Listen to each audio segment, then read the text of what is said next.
벌릴까 하고 상의하고 자기 제자들을 헤롯 당원들과 함께 예수께 보내어 말하되 선생님이여 우리가 아노니 당신은 참 되시고 진리로 하나님의 도를 가르치시며 아무도 꺼리는 일이 없으시니 이는 사람을 외모로 보지 아니하심이니이다. 그러면 당신의 생각에는 어떠한지 우리에게 이르소서.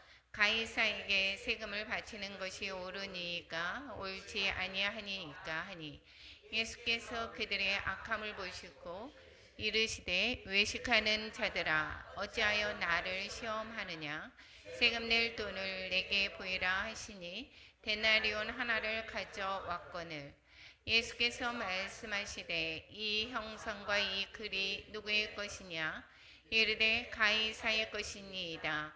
이에 이르시되 그런즉 가이사의 것은 가이사에게 하나님의 것은 하나님께 바치라 하시니 그들이 이 말씀을 듣고 놀랍게 여겨 예수를 떠나가니라. 아멘. 기도하겠습니다. 사랑과 진리의 하나님 아버지, 오늘도 우리를 예배의 자리로 불러주시며 감사드립니다. 세상은 혼란하고 사람의 지혜는 흔들리지만 주님의 말씀은 영원히 서 있음을 믿습니다. 오늘 우리가 들어야 할 말씀을 들려주옵소서. 예수님께서 세상의 함정 앞에서도 하나님의 뜻으로 대답하신 것처럼 우리도 하나님의 지혜로 세상을 이기게 하옵소서. 우리의 마음을 열어주셔서 하나님의 말씀 속에서 참된 지혜와 진리를 깨닫게 하시며 오직 예수 그리스도를 주로 고백하는 믿음으로 살게 하옵소서. 말씀하시는 주님을 경청하는 시간 되게 하시고 말씀을 통하여 우리의 생각이 새로워지게 하옵소서. 예수님의 이름으로 기도드립니다. 아멘. 이 오늘의 본문의 말씀을 통해서 우리가 또한 볼 것은 사복음서의 예수님의 행적의 스토리를 지금 돌아보고 있습니다.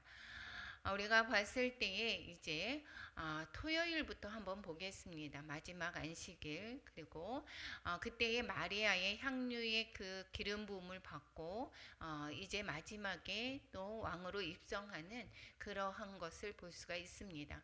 그래서 향유 를 부음받고 메시아로서의 그 공개적인 그런 기름 부음을 받습니다. 낙이 타고 그래서 예루살렘에 입성을 하게 되고 왕으로서의 입성을 하게 되고 그리고 그 다음에 그것이 일요일이고 주일이죠. 그리고 그 다음에 월요일날 성전 청결을 하십니다. 화요일에 이제 많은 일들이 있습니다. 특히 논쟁과 이제 또한 심판에 관해서 이야기를 하고 마지막에 예수님의 공생의 사역의 마지막을 또한 이야기를 하는 것입니다. 이제 금요일이면 십자가에 이제 못 박혀 돌아가십니다. 목요일에는 거의 이제 잡히시고 기도하시고 마지막 이제 그 제자들과 마지막 만찬을 하고 이러한 일들을 보낸다면 이제 이 말씀하시는 것이 지금 화요일이 거의 이제 공생의 마지막을 하고 있습니다. 우리가 이제 떠나는 것을 알게 될 때는 무엇을 하겠습니까? 당부를 계속해서 하십니다.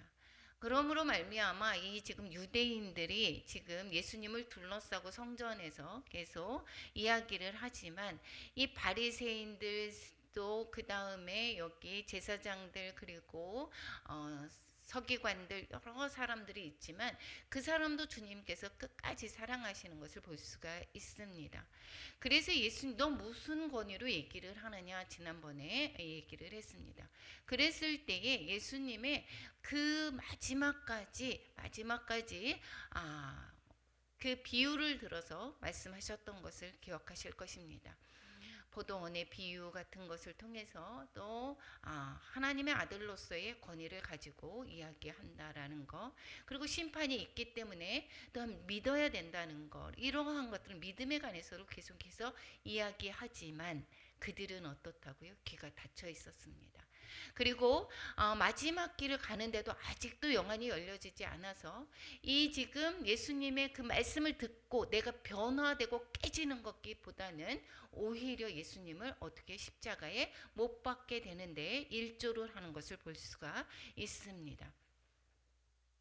이 마지막 때의 화요일을 이제 그 권위를 가지고 얘기를 했다면 이제 그 얘기를 듣고 난 이제 그 사람들이 어땠습니까? 함정을로 이제 질문하기 시작을 합니다. 그래서 오늘 본문의 말씀이 여러 지금 바리새인들, 서기관들 이러한 사람들이 함정을 향한 이제 함정을 놓고 예수님께 질문하는 내용이 바로 오늘의 본문의 말씀인 것입니다. 그 말씀을 했을 때에 이제 예수님께서 지혜로 대답하시는 것을 볼 수가 있습니다. 지금 성전에 있다라고 했습니다. 긴장감이 가득하죠.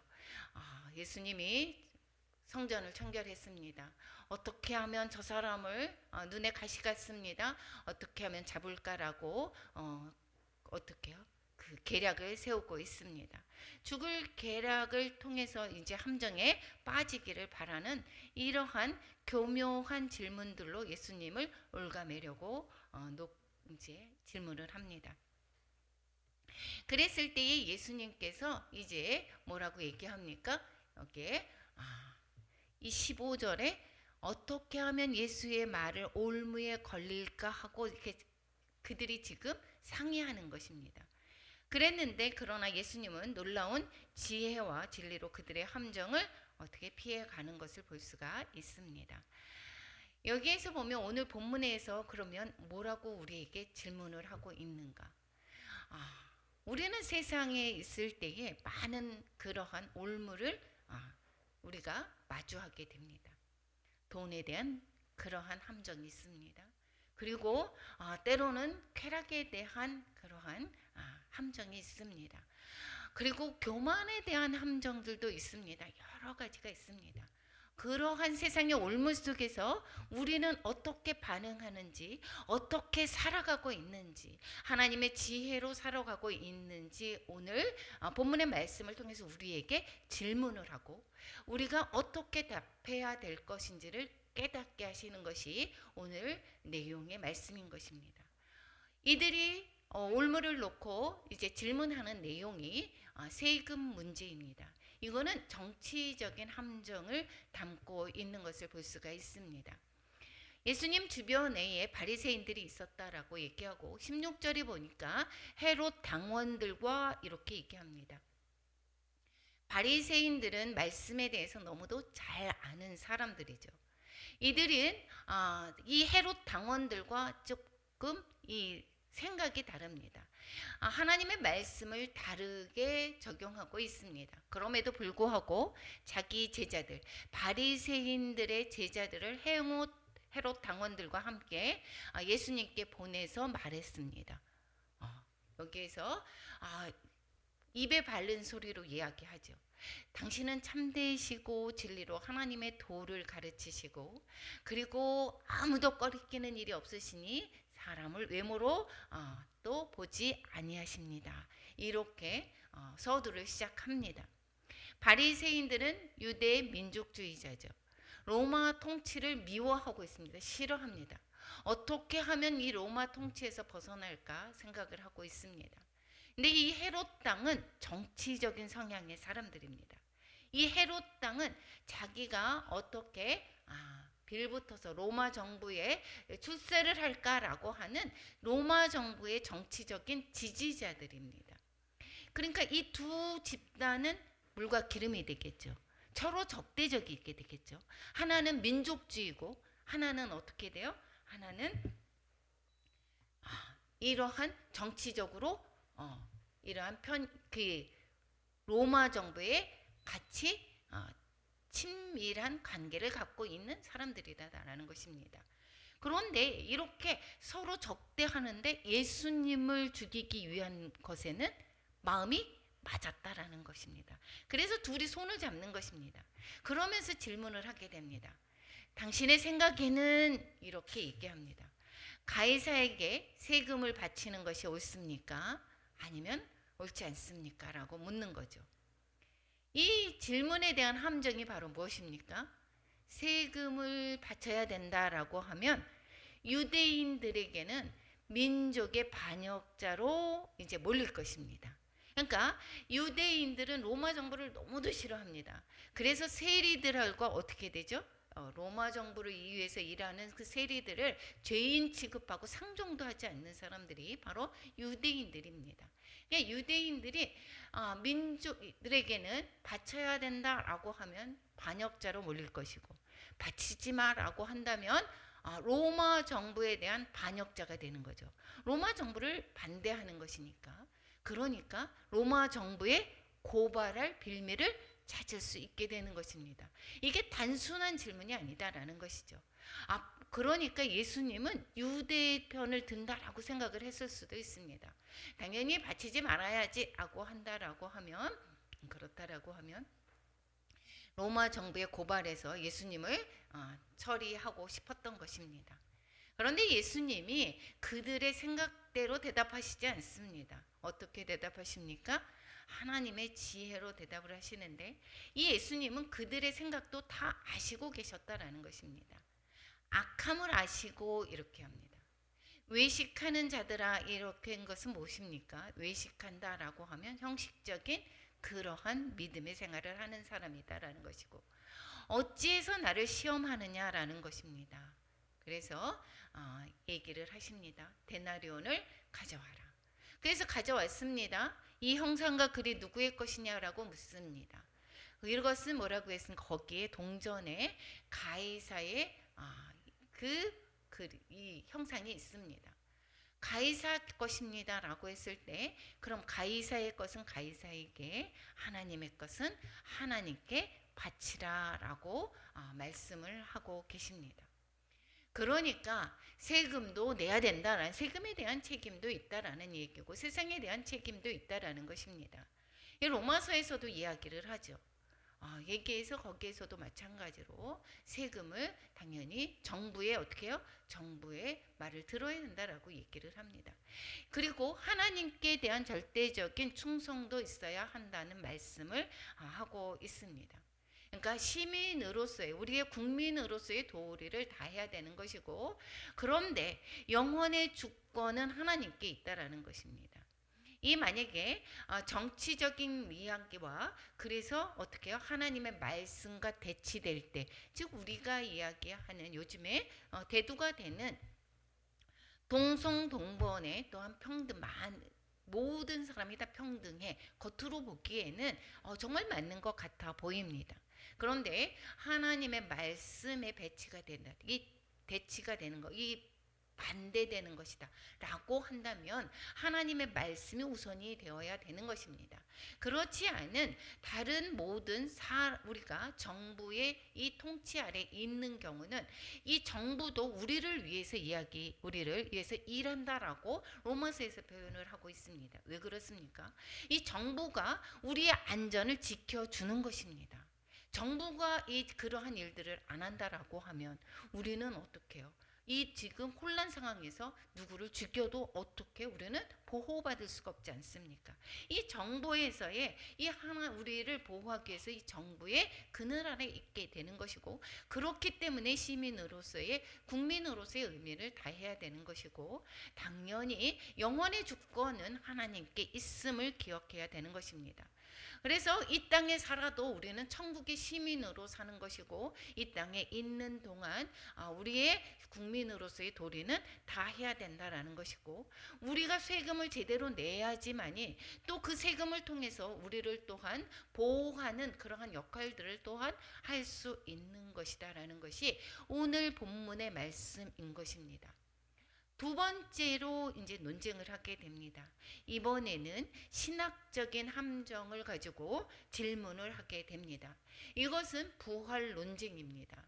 신학적으로 부활이 있다라고 믿는 그러한 바리새인들이 있는가 하면, 이 지금 사두개인, 이 지금 정치적인 성향, 현실주의자들이 이 지금 사두개인인 것입니다.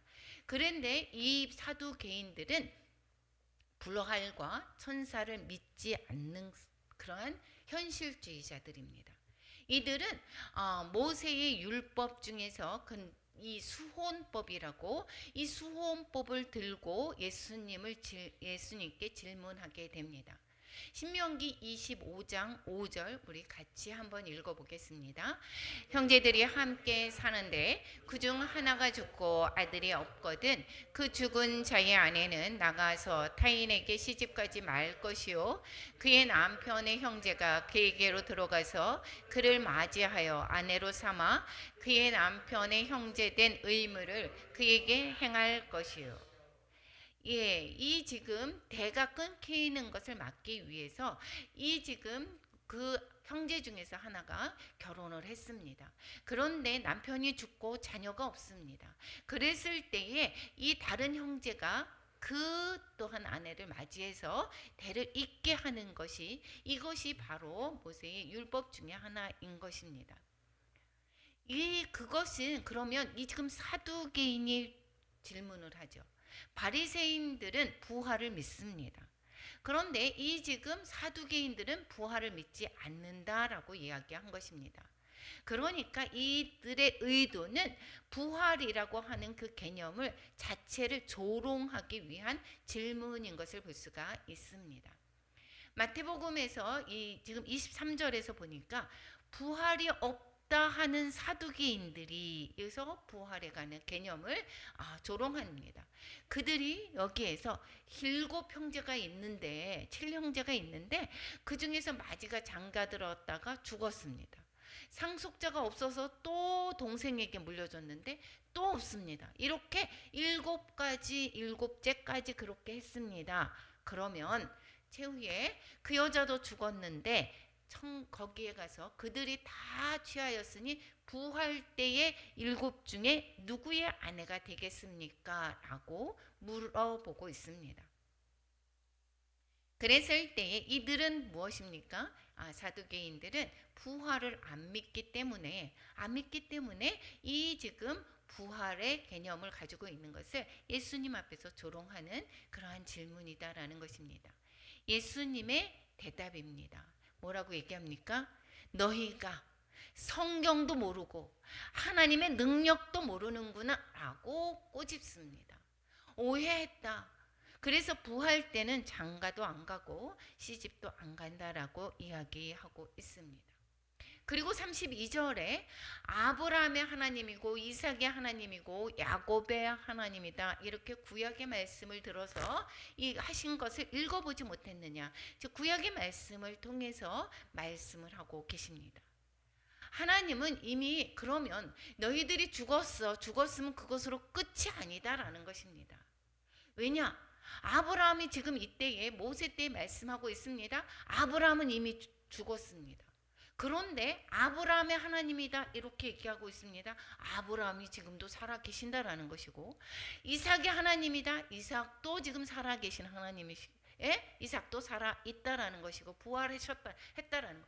이 지금 야곱의 하나님이다. 야곱의 하나님, 야곱도 살아 있다라는 것을 말씀하고 있습니다.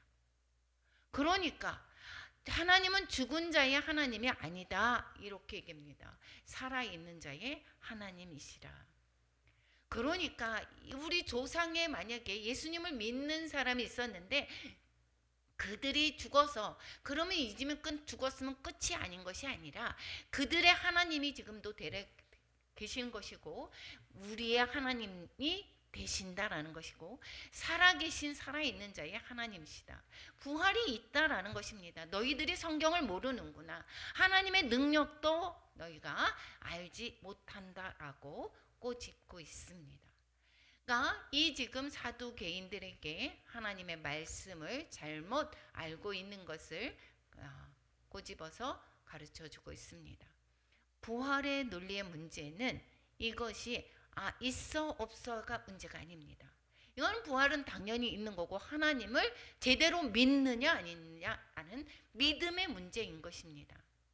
하나님의 능력 안에서 영원히 우리는 생명이 존재한다라는 걸 믿어야 되는 것입니다. 예수 그리스도께서 부활하셨다라는 것입니다. 그러니까 부활의 주님과 함께 우리는 내 육체가 썩어져서 없어진다 해도 우리는 영원한 삶을 주님과 함께 살 것을 믿어야 한다라는 것입니다. 하나님을 믿는다라고 하는 것은 현재의 내 삶 가운데서 역사하시는 하나님의 모세의 율법을 지키기 위한 그러한 내 생활에 참관하시는 그 하나님이 아니시고, 우리는 영원히 우리의 모든 삶을 영원히 함께 하시는 것이 바로 영원한 삶이 있다라고 하는 것을 바로 믿는 것이 바로 하나님을 제대로 믿는 것이다라는 것입니다. 우리는 부활이니까 내가 예수님을 믿었어. 그래서 내가 부활의 소망이 있으니까 나는 예수님을 믿어. 그리고 지금의 생활은 그러니까 그럼 나는 예수님을 믿는 것은 부활하는 거야. 그래서 나는 다음 세대가 어떻게 해요? 보장받았어. 이렇게 하고 지금 마음대로 살아간다. 이것은 하나님의 능력을 모르고 살아가는 것입니다. 우리가 부활의 소망, 이게 부활의 소망이다. 지금하고 상관이 없고, 하나님은 나하고 삶 가운데 상관이 없고, 내가 죽은 뒤에 하나님이야, 이것이 아니다라는 것이고, 오늘을 살아가는 능력이 되는 것입니다. 주님은 지금도 살아 계셔서 우리의 삶 가운데서 역사하고 계신다라는 것입니다. 그래서 우리가 믿지 않는 자를 위해서 기도할 때에 하나님께서 역사하셔서 그들을 또한 영혼들을 살리는데 하나님께서 또한 역사하시고, 우리의 삶 가운데도 또한 어떠한 상황 속에서도 우리가 함께하는 주님을 의지할 때 능력의 하나님을 우리는 삶 가운데 체험하면서 살아가는 것입니다. 우리는 제일 믿는 것이 무엇입니까? 네? 부자인 친척을 믿습니까? 나는 아플 때에 의사를 믿습니까? 이 모든 주변의 사람들은 또 하나님이 우리에게 역사하시는 도구가 될 뿐인 것입니다. 우리는 믿는 것은 하나님을 믿어야 되는 것입니다. 그래서 우리가 생활할 때에 무엇을 해야 되는가? 하나님과 가까이 하는 거, 하나님의 지혜를 아는 거, 하나님께 우리는 어떠한 상황 속에서도 먼저 우선이 되는 것이 바로 우리의 삶을 잘 살아가는 것입니다. 우리가 죽은 뒤에 당연히 부활을 하고 주님과 영원히 평안한 삶을, 기쁨의 삶, 천국의 삶을 살아가는 것입니다. 그런데 이 세상의 삶에서도 우리는 주님과 함께 천국의 삶을 살아가는 것입니다. 우리는 아직 우리는 천국을 주님과 함께 살지 않지만 이미 아직 주님이 재림하지 않았습니다. 그런데 이미 또는 우리는 구원을 받은 자이고 우리의 삶 가운데 주님이 함께 하시는 것을 기억해야 될 것입니다. 또 이제 마태복음 이제 34절에서부터 40절까지는 세 번째 논쟁인데, 계명이 무엇입니까? 율법에 관해서 물어보고 있습니다. 아까 사두개인들이 물어봤습니다. 부활에 관해서 물어봤습니다. 이번에는 이제 율법이다라고 하면 바리새인들이 이제 관여를 하게 되겠죠. 사두개인들의 대답할 수 없게 하셨다 함을 듣고 이제 보고, 그 다음에 바리새인들이 듣고 이제 모였습니다. 그 중에 한 율법사가, 바리새인 중에 한 사람이 예수님을 시험해서 이렇게 합니다. 시험에서 묻되, 선생님, 율법 중에서 어느 계명이 큽니까? 라고 묻습니다. 율법은 613개의 조항입니다. 그래서 하라라고 하는 긍정적인 계명이 248개이고, 하지 말라라고 하는 부정적인 형태의 계명이 365개라고 합니다. 이 율법 중에서 가장 큰 게 무엇입니까? 라고 예수님께 묻습니다.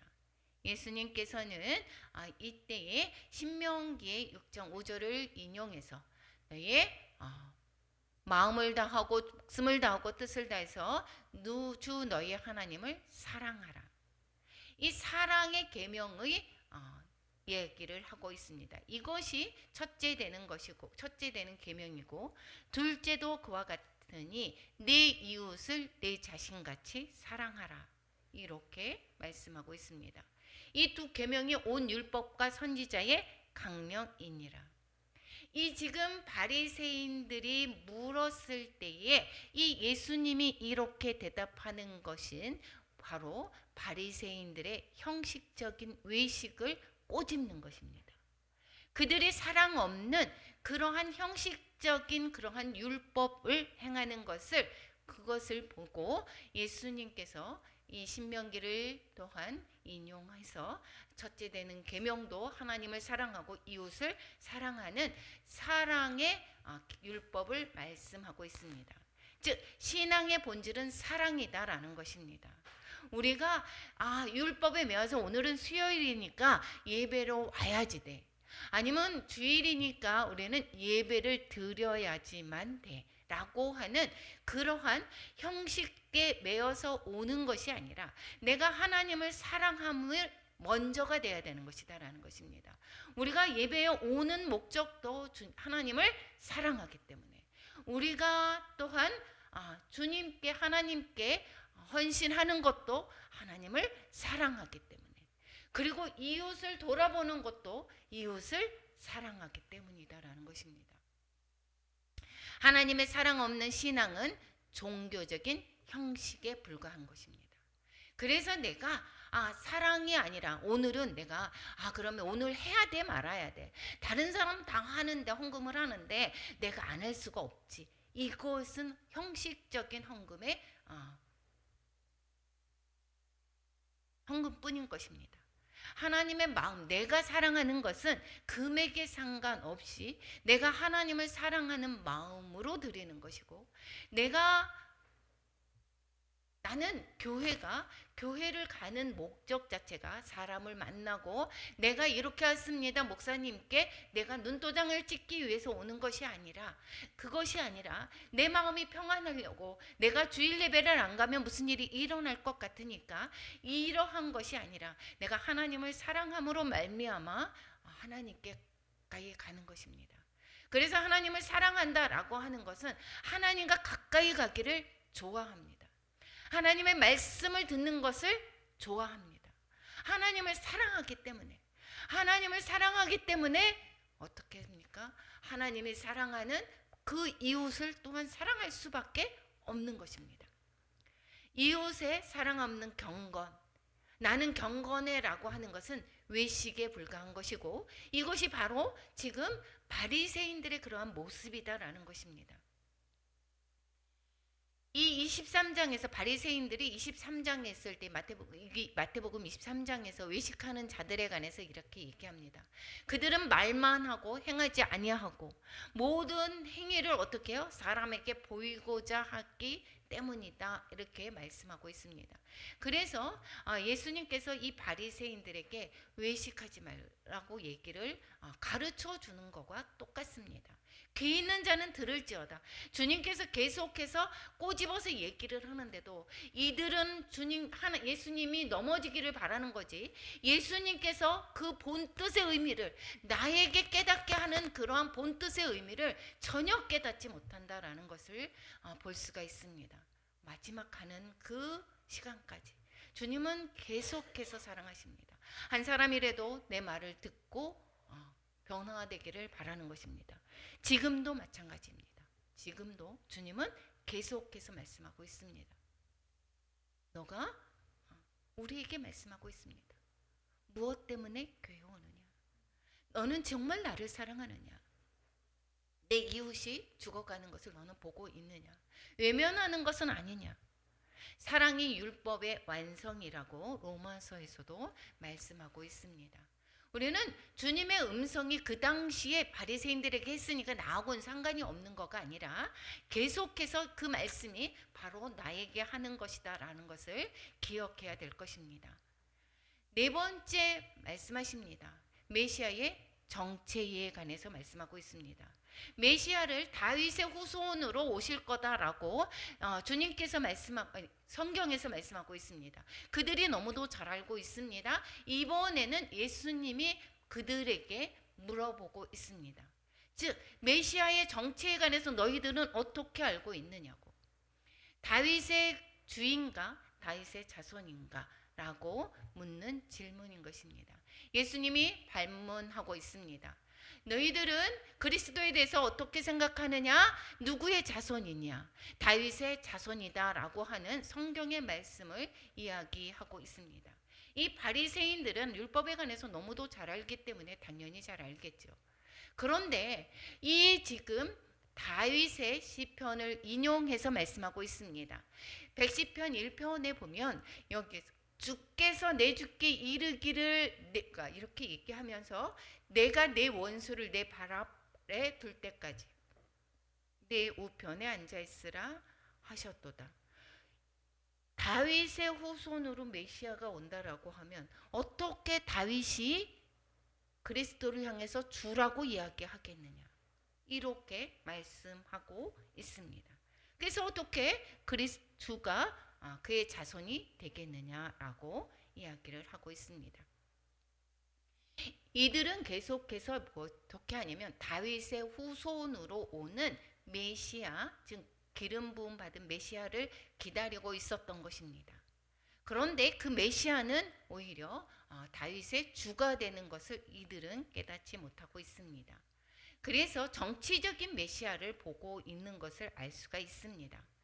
예수님은 단순히 인간적인 메시아가 아니라 하나님의 아들이다, 다윗의 주가 된다, 곧 영원한 통치자이심을 드러내는 것이고, 바로 예수님, 그 앞에 있는 지금 밥 물고 있는 그 예수님이 바로 하나님의 아들 되심을 가르쳐주고 있습니다.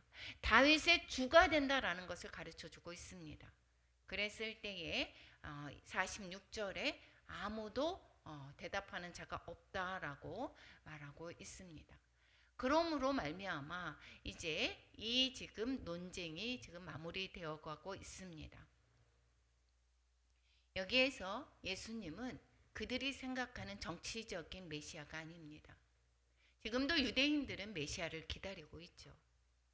그런데 그들이 생각하는, 그들이 정치적으로 해방이 되는, 저희들의 삶 가운데서 그렇게 자유케 하는 그것은 그만의 메시아가 아니다라는 것이고, 우리는 하나님의 아들이신 것이고 우리의 모든 주가 된다라는 것을 말씀하고 있습니다. 살아계신 하나님의 아들이신 것입니다.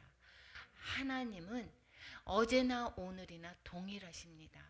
다윗의 하나님이 된 것뿐만 아니라, 즉 아브라함의 하나님, 이삭의 하나님, 야곱의 하나님, 그것이 바로 우리의 하나님이시고, 예수님은 우리를 살리기 위해서 하나님의 아들로서 이 땅에 오셨고 다시 부활하시고 다시 오실 것입니다. 우리가 그리스도를 어떻게 이해하느냐, 이것이 바로 구원의 관문인 것입니다. 나는 예수님을 믿어, 그리고 교회에 옵니다. 그럼에도 불구하고 삶에는 전혀 그 마음에는 내가 부활할 거라고 생각하지 못하는 사람들이 너무도 많이 있습니다. 그래서 부활을 정말 알고 있다라고 하면, 내가 정말 믿는다라고 하면 지금의 살아가는 방법이 다를 것입니다. 그래서 우리는 나는 구원 받아서 입술로만 고백하는 것이 정말 내가 부활을 믿고 있는지, 내가 예수 그리스도께서 하나님의 아들이신 것을 바로 믿고 있는지를 우리는 돌아보아야 될 것입니다. 세상의 함정 속에서 하나님의 지혜로 예수님은 대답하셨습니다. 정치적으로든 신학적으로든 종교적으로든 여기 그러한 모든 함정 속에서도 예수님은 흔들리지 않습니다.